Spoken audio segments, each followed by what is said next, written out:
Bonjour mesdames et messieurs, bienvenue encore une fois à votre émission hebdomadaire sur les ondes d'EspritLife.tv, la web TV du Québec, le Money Hunter. Donc moi je suis content, T'as eu une belle semaine la semaine passée, faut dire, c'est sûr qu'il y a des choix qu'on n'a pas mis sur vidéo comme tes choix universitaires là, pour le football, mais regarde. Moi j'ai une semaine difficile, 1 en 3, puis encore une fois 1,5 points qui m'a fait peur. Ah, le spread fait mal, mais c'est la chance à prendre pour faire un peu plus d'argent.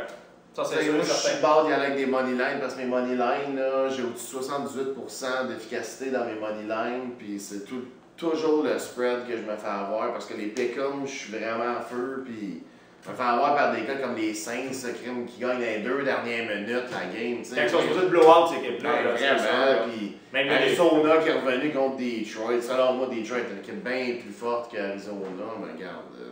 En tout cas, regardez, moi, comme je dis, c'est sûr et certain, j'ai été 7 ans à 7. Oui, Rick, mes choix universitaires. Moi, de toute façon, je vais tout le temps les poster les samedis, mes choix universitaires. Ce ne sera pas en vidéo, mais ça va être là. Je suis un grand fan de la NCAA. Je trouve ça très payant. Il y a des bonnes cotes. J'ai été 3 en 3 là, avec le Money Hunter. J'ai fait sauter la banque. J'espère que vous aussi, là, vous avez quand même été capable d'aller faire un petit peu de sous. Fait qu'on oublie la semaine 2. On est déjà rendu à la semaine 3. On a des très bons choix. Rick, je pense qu'il a bien étudié encore une fois bien ses choix. Moi, je vais continuer dans la même vague. Je vais continuer à vous faire des bons choix. Alors, on va commencer à l'instant même avec le bronze pick du Money Hunter. Moi, cette semaine, c'est pas compliqué. Je vais avec l'équipe de Mike Trestman. Il m'impressionne, ce gars-là. Il a pris vraiment son calibre de jeu, son pace, un peu, la tranquillité d'un coach. Il arrive avec une équipe quand même qui était... Non, puis il est impressionnant. Il est impressionnant, là, tu sais. C'est sûr certain que Jay Cutler et Brandon Marshall, c'est pas des gars très faciles à diriger. Là, c'est pas des Anthony Calvillo, on s'entend. C'est un gars qui a le sang très bouillant, Jay Cutler. Mais là, crème avec. Depuis qu'il est avec Mark Trestman, il a 5 touchés, 534 passes verges par la passe. Brandon Marshall fait sa game. Matt Forte, la défensive est là. Moi, je sais beaucoup la défensive là, des Bears qui a changé la donne. Tillman avec 2 interceptions la première game, ça l'aide. Puis ils sont allés regagner en tout cas des games en fin de match. J'ai trouvé ça impressionnant. Caractère. Parce que dans la NFL, on s'entend, quand tu mènes par 3-4 touchés, à un moment donné, c'est difficile de revenir. Fait que mon choix, là, mon bronze pick, c'est Chicago, qui s'en va affronter des médiocres Steelers de Pittsburgh. Je m'excuse les fans des Steelers, je sais qu'il y en a beaucoup, c'est une vieille équipe, mais les Steelers, ça va nulle part cette année. Donc, Chicago favori par 2.5, j'y vais avec les Bears de Chicago. Déçu. Vraiment, là, ils m'ont déçu beaucoup. Là, Monday Night, mais on ne reviendra pas là-dessus. Regarde, ils m'ont fait perdre des sous, ils m'ont fait perdre mon chose. Regarde, on va s'en tenir à ça. Moi, cette semaine, soit moi aussi, je vais contre une des équipes que tu aimes bien pour mon bronze. Je vais avec les Texans contre les Ravens.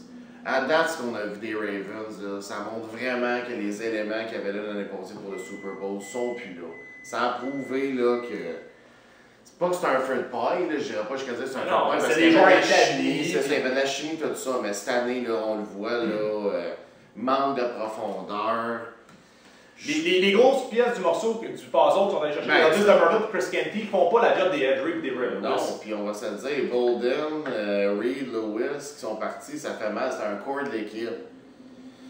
Puis là, je vous dirais, là, contre Houston trouve toujours le moyen de gagner, même la spectaculaire les parties des Texans. Ils perdaient de 8 points à 2 minutes. Ils ont trouvé le moyen de faire le touchdown, faire le converti 2 points, aller en overtime, aller gagner ça avec un touché. Regarde. Texans, là, allez-y là-dessus, 3 points contre les Ravens, selon moi, c'est du easy money, ça. Easy money. Fait que ça, c'est mon bronze pick pour cette semaine.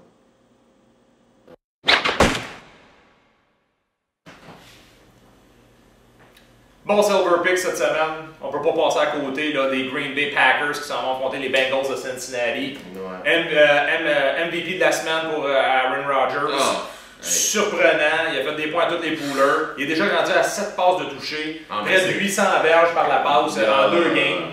Il a égalisé ou battu le record, 480 verges par la passe la semaine passée. Là, il a été spectaculaire, personnellement. Je sais que les Bengals de Cincinnati, c'est quand même une bonne équipe. Là, on s'entend, ils ont battu les Steelers de Pittsburgh au Monday Night Football. Mais on s'entend, c'est une cool week pour eux autres. Les Green Bay sont favoris par 3 points. Je vois pas pourquoi que je sauterais pas là-dessus. En plus de ça, vous allez me dire, bon, ben, gars, il y a Giovanni Bernard, le nouveau qui vient d'arriver des Bengals. Tout le monde a sauté dessus d'impôts, mais là, on se calme, on s'entend. Là.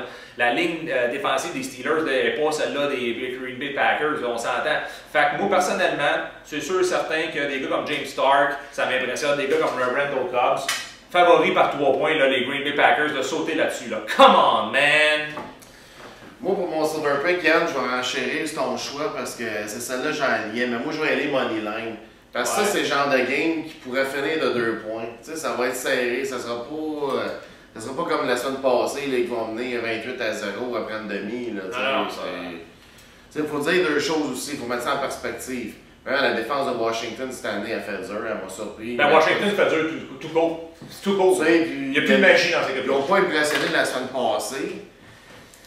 Puis, on pourrait dire la même chose des Bengals, parce que les Bengals ont joué contre les Steelers qui n'ont pas impressionné du tout. Un moment donné, on pensait qu'ils étaient dans la game, là, à 10-10, tout le monde y a cru, là, je pense. Là, même ceux qui avaient mis les Bengals par 7 commençaient à avoir chaud, là, mais on a bien vu là, que ça a stagné là, puis que c'est rien passé avec les Steelers. Regardez, cette semaine, là, avec Aaron Rodgers qui revient d'une semaine de record, avec l'équipe qui, selon moi, là, la machine est bien huilée, tout est parti pour les Packers. La première semaine, ça a été McCarthy, c'est un des meilleurs entraîneurs de la NFL. Tu sais, la première semaine contre les Niners, ont un peu de misère, mais... Au moins, ils ont rivalisé, c'était point pour point. C'était bon. C'était un bon match de boxe, là, tu sais. Mais on a vu qu'est-ce que ça a donné, là, les 49ers, la semaine passée aussi. 3 points contre des Eagles. C'est dur à dire d'une semaine à l'autre, tu sais. Ils battent les Packers, là, après ça, ils vont se faire humilier par les Seahawks. Fait que, tu sais, je veux dire, les Seahawks sont une meilleure équipe que les Packers de Green Bay. Loin, donc ça paraît, là. Tu sais, tu s'en vas jouer quand même à Seattle. Mais de toute façon, on va revenir là-dessus parce que j'ai d'autres choses à dire là-dessus plus tard, mais regarde. Mais selon moi, là, ils ont tout corrigé les lacunes de la semaine 1, les Packers, là, puis les Packers, on va trouver les Packers qui ont eu un Super Bowl de 2-3 ans, là, allez-y avec ça. Puis pour ceux qui se demandent encore c'est quoi le Moneyline, le spread, là, ben, le Moneyline, c'est juste choisir le gagnant, dans le fond. C'est un peu moins payant, mais... on risque moins de ça. Vous pouvez perdre par un point, gagner par un point, mais vous êtes dedans. Exactement. Moi, c'est sûr certain que je suis plus agressif là-dessus, parce que moi, je pense que personnellement, là... il risque de faire la cote, mais c'est comme juste la petite bouée de sauvetage, comme on dit. Pour se protéger là-dessus. Ouais. Donc, pour une fois, on s'entend bien sur le Silver Pick. On revient avec les Gold Pick et la fin de l'émission au prochain segment. Le Gold Pick du Money Hunter, là, personnellement, là, c'est pas dur, là. C'est arrivé hier soir. Trent Richardson, le meilleur joueur offensif des Browns de Cleveland, est échangé au Colts d'Indianapolis. Un échange que je ne comprends pas. Il s'en va affronter les Vikings du Minnesota. Vikings du Minnesota favoris par 6,5 à la maison. Là, je vous le dis, là, les Browns de Cleveland n'ont plus aucun joueur digne d'être mentionné dans mon émission, à part un que j'apprécie beaucoup, DeQual Jackson. Je vais vous dire de quoi, là, les Browns, c'est plate, vous êtes des bons vieux fans, parce que le monde ne pense pas, mais les Browns de Cleveland, c'est une vieille équipe. Là, ça fait longtemps qu'ils ont des fans, mais sauf que là c'est sûr, certains temps, ça ne serait même pas une victoire cette année. C'est un gros manque de respect. Là. Tous ceux qui ont les billets de saison et les die-hard fans des Browns là, viennent de perdre de ce joueur qui fait la premier choix au repêchage, il y a 1 an, c'est sûr certain qu'il s'était blessé. C'est un gars qui, en moyenne, parcourt ses 3 verges par course. C'est sûr certain que c'était pas le gars le plus explosif, mais la ligne offensive des Browns de Cleveland, là, elle menait nulle part. Tu mets AP en arrière de ça, il n'y a personne qui va courir. Mais pour revenir à mon pick, c'est pour ça que je vais favoriser les Vikings du Minnesota. Adrian Peterson est capable de faire gagner les Vikings à lui tout seul. Il a déjà 3 touchés, 2 au sol, 1 par la passe. Chris Ponder, c'est peut-être pas le meilleur QB de la Ligue nationale, là, mais il est capable, personnellement, de faire avancer son équipe, surtout à la maison. Puis, moi, la défensive des Vikings, je sais pas ce que tu en penses, mais elle m'a surpris. Elle a tenu tête aux Bears de Chicago, à Chicago la semaine passée. Ils ont perdu, ils sont 0-2, mais là, ils ont une chance d'être 1-2 et de remonter dans cette division-là. Ils ont perdu dans les 2 dernières minutes. Ben oui! Les Bears sont venus dans ce game-là, comme Bears fait 2 games, ils font ça. Là. Puis ils ont perdu contre les Lions de Détroit un peu dans les mêmes circonstances. Fait que les Vikings, là, sont à surveiller cette année, c'est sûr. Pas de mauvaise équipe. Pas de mauvaise équipe. Jared Allen, il est encore là, il est solide. Puis on Greg Jennings, tant qu'à moi, qui répond quand même bien à Chris Ponder. Non, c'est pas une mauvaise équipe. Là-dessus, là, moi, je l'ai pogné à 6,5. Je ne sais pas à combien vous allez le pogner, mais ils sont favoris. C'est sûr, certains à 6,5, les Vikings du Minnesota. C'est mon gold pick cette semaine. Ouais. Très bon gold pick. Moi, je vois là avec un choix encore plus évident que ça. Là, je pense que pour cette game-là, la cote, elle pourrait être 60, je pense, puis ça va rentrer. C'est n'importe quoi. Les Jazz contre les Seahawks. Les Seahawks ont humilié la semaine passée les Niners. On s'entend, les Niners, c'est une très bonne défense, très bonne attaque. C'est les finalistes du Super Bowl. Hein? Puis ils se sont fait varloper, mais solide, 29-3. Ça aurait pu être pire, là, parce que je pense qu'ils ont eu un peu de pitié à la fin, là, les Seahawks. Là. Je pense que Pete Carroll a un peu de pitié pour Harbaugh, je pense pas, moi. Il a même joué à 2 minutes, il a collé son time-out. Ça, c'est vraiment deux coachs qui s'aiment pas depuis les rangs universitaires. Ouais, c'est vraiment des coachs qui se détestent. Hier, il voulait même pas donner la poignée de main. Pete Carroll, il a vraiment détruit John Harbaugh. Puis cette game-là, comment je dirais ça, c'est la pire équipe. L'équipe la plus pathétique, selon moi, les Jags, ça va nulle part contre la meilleure équipe. Christy, en 2 saisons, ils n'ont pas perdu encore depuis la saison passée. Ils sont 9-0 à la maison. Puis je renchérirais même là, pour toi, pour les Seahawks. Je suis pas un fan des Seahawks de Seattle, mais j'adore le crowd là-bas. Ils ont fait un record Guinness pour le son le plus élevé dans un amphithéâtre la semaine passée. Il y avait un gars qui était là justement du livre des records Guinness avec le meter. Fait que là-bas, là, je vous le dis, ça doit donner des frissons quand vous êtes à l'offensive, quand vous êtes équipe de presse. Ben, aussi, c'est que ça cause des pénalités pour les attaques adverses parce qu'ils n'entendent pas le play clock. Fait que. Kaepernick n'était pas dans sa bulle, c'est sûr, certain. Là. Mais il y avait de la pression tout le temps, là. Il se faisait courir après. Tu as vu, c'est une défense hardcore, les Seahawks, c'est agressif. J'aimerais ça que tu nous rappelles le spread. Il me semble que c'est le plus gros spread que j'ai vu à date cette année. Là. À date cette année, 19,5 le spread qu'il y avait là, à date d'aujourd'hui. Tu le prends là, par 20 points. Puis j'aime pas ça prendre des gros spreads. J'ai dit l'année passée, on va le répéter cette année, j'aime pas ça. Mais celle-là, comme je vous dis, ça pourrait être 4 touchés, 5 touchés, puis ça va rentrer. Je vois pas les Jags faire de points dans ce game-là, ben honnêtement. Puis Seahawks, je leur vois pas faire moins que 5 ou 6 touchés. Fait que. Ça peut être des unités spéciales, ça peut être en défensive, ça peut être de partout. Ça va être de partout. Russell Wilson va en faire par la course. Beast Mode, il va en faire 2-3 aussi. Golden Tate, oubliez ça. Là. Ça va être la dégelée.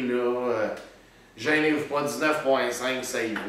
Puis ceux qui ont des poules un peu comme les nôtres, là, ça, votre Pick'em, 16 points là-dessus. Last man standing, là, allez-y. Là. Si les Jags gagnent ça, personnellement, là, on se laisse pousser une moustache. Ouais. Si les Jags gagnent ça, là, pour le reste de la saison, une moustache de gringo. Je vous le dis, ça. Ça, c'est sûr, certain. Fait que j'espère que vous avez apprécié notre émission. C'est sûr, certain qu'encore une fois, on cherche des commanditaires. Ouais. Eric, tu vas peut-être dire l'adresse courriel? info@commercial.espritlive.tv. S'il y en a qui sont intéressés, des petits forfaits pour des matchs, pour les saisons, demi-saison, informez-vous, là, on a pour tous les budgets. Tu peux dire, on a une moyenne quand même de viewers, là, à peu près entre 500 et 600 à chaque émission. Là. Minimum, une moyenne. Plus que ça, là, mais tu sais, regarde, on a eu des semaines moins bonnes, des semaines meilleures, mais c'est quand même une belle visibilité pour votre compagnie, là, vous voulez vous lancer. Puis, comme je vous dis, là, notre producteur, là, il est là, il va vous donner les forfaits. Ouais. Écrivez à cette adresse courriel-là, ça peut être vraiment intéressant là, pour votre entreprise. Alors, on vous remercie d'avoir été là encore la semaine 3. On est très, très excités en ce dimanche. Ouais. Ça va en espérant que mes stats soient meilleurs. Là, je te le souhaite, je pense que tu as fait des bons picks, Rick, là, cette semaine. Ça devrait être bon. J'étais en feu, les 2 premières, ça a moins bien été, là, mais là, cette semaine, on vient en force. Donc, on vous revoit la semaine prochaine sur les ondes d'espritlive.tv, la web TV du Québec. Bon pari.